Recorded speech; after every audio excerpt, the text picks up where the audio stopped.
Hello everyone, welcome to Vats education. हमने अपने last वाले लेक्चर में इलेक्ट्रिक पोटेंशियल की वैल्यू फाइंड आउट की थी due to a dipole at its axial point and at its equatorial point. आज हम इलेक्ट्रिक पोटेंशियल की वैल्यू फाइंड आउट करेंगे due to a dipole at any general point.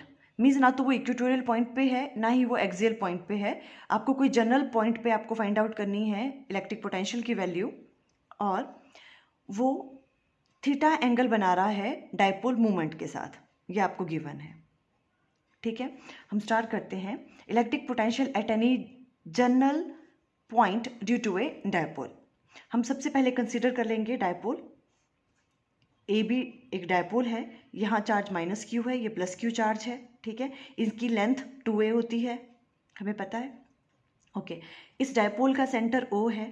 ठीक है, इस P पॉइंट पे आपको फाइंड आउट करनी है। ये कोई जनरल पॉइंट है, ना तो ये एक्सियल पॉइंट पे है ना ही ये इक्वेटोरियल पॉइंट पे है। ठीक है, ये एक P पॉइंट है, इस पे आपको डायपोल की वजह से इलेक्ट्रिक पोटेंशियल की वैल्यू फाइंड आउट करनी है। ठीक है, सेंटर से उसका डिस्टेंस कितना होता है R। ठीक है, सेंटर O से इस पॉइंट P का डिस्टेंस हमने R ले लिया। ओके, और A पॉइंट से P पॉइंट का डिस्टेंस जो है हमने एज्यूम कर लिया ये R1 है, और B से लेके P तक का डिस्टेंस ये हमने R2 एज्यूम कर लिया। ठीक है, क्लियर है यहाँ तक? ओके, अब सबसे पहले हम क्या करेंगे, हमें इस पॉइंट पे सबसे पहले हम क्या करते हैं, इलेक्ट्रिक पोटेंशियल की वैल्यू माइनस क्यू चार्ज की वजह से फाइंड आउट करेंगे। फिर इलेक्ट्रिक पोटेंशियल की वैल्यू प्लस क्यू चार्ज की वजह से इस पॉइंट पे फाइंड आउट करेंगे। ठीक है, फिर उन दोनों को क्या कर लेंगे, हम ऐड कर लेंगे। यही यहाँ पे राइट किया, देखो। Consider an electric dipole consisting of 2 point charge minus Q and plus Q and separated by distance 2a।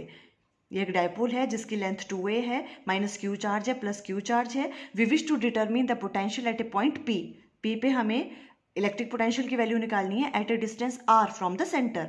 Centre से जिसका डिस्टेंस कितना है, R। The direction OP making an angle theta with the dipole movement. Dipole movement यहाँ से लेके यहाँ तक minus Q charge से प्लस क्यू चार्ज इसकी डायरेक्शन होती है, इसके ये वाला डायपोल मूवमेंट के साथ जो है वो कौन सा एंगल बना रहा है, वो थीटा। ये आपको गिवन है। क्लियर है यहाँ तक? ओके, अब हम क्या करेंगे, ये वाली लेंथ हमें पता है कितनी है, AP R1, और ये जो BP है ये किसके बराबर है, R2 के बराबर। तो सबसे पहले हम क्या करेंगे, देखो, लेट AP इक्वल टू क्या है, R1, और BP की वैल्यू R2 के बराबर है। ठीक है, net potential at point P due to the dipole is क्या होगा, V equal to V1 plus V2। ठीक है, हमें पता है। पहले हम क्या करते हैं, माइनस क्यू चार्ज की वजह से जो इलेक्ट्रिक पोटेंशियल की वैल्यू आएगी उसको हमने V1 कह दिया, और V2 कौन सा है, प्लस क्यू चार्ज की वजह से जो इलेक्ट्रिक पोटेंशियल की वैल्यू आएगी। तो V1 मीन्स इलेक्ट्रिक पोटेंशियल की value due to minus Q charge. कैसे फाइंड आउट करेंगे हम, 1/4πε0 माइनस क्यू डिवाइडेड बाय ये वाला डिस्टेंस AP, और AP ये डिस्टेंस कौन सा है, R1। Okay, 1/4πε0 minus Q upon R1 plus V2 किसकी वजह से है, क्यू चार्ज की वजह से। तो इसकी वैल्यू क्या आएगी, 1/4πε0 क्यू अपॉन R2। सिंपल है यहाँ तक।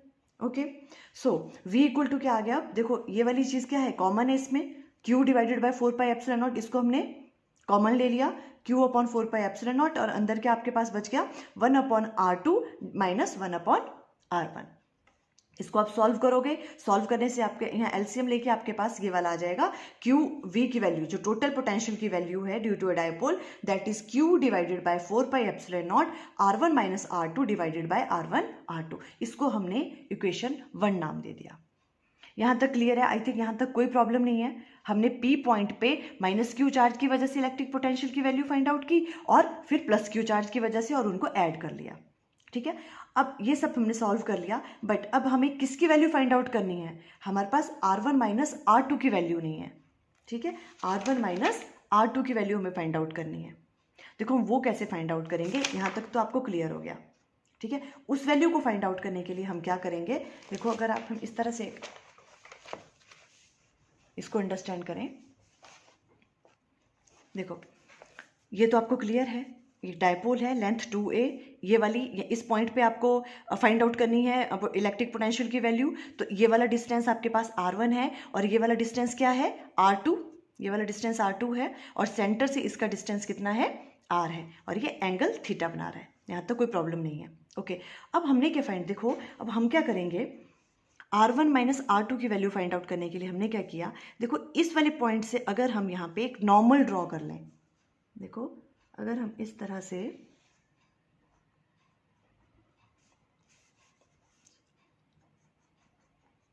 ऐसे करके एक नॉर्मल ड्रॉ कर लिया हमने ये वाला, ठीक है, नॉर्मल ड्रॉ कर लिया यहाँ पे, मतलब ये परपेंडिकुलर यहाँ पे, और इसको नाम दे दिया हमने n, ठीक है। इस पॉइंट से हमने इस वाली लाइन पे क्या कर लिया, एक परपेंडिकुलर ड्रॉ कर लिया bn। अब अगर आप ध्यान से देखें, देखो ये वाला डिस्टेंस और ये वाला डिस्टेंस ये ऑलमोस्ट क्या लग रहा है, सेम,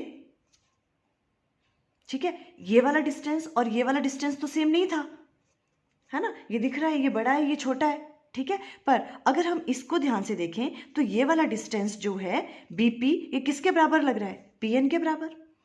तो हम अगर ये r2 है तो इसको भी क्या कह सकते हैं, r2।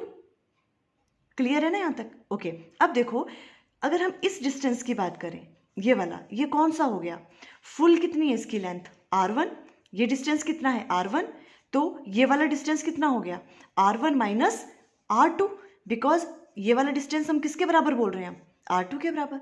तो इस डिस्टेंस को हम क्या कह लेंगे, ये वाला डिस्टेंस क्या हो गया यहाँ से लेके यहाँ तक का r1 माइनस r2।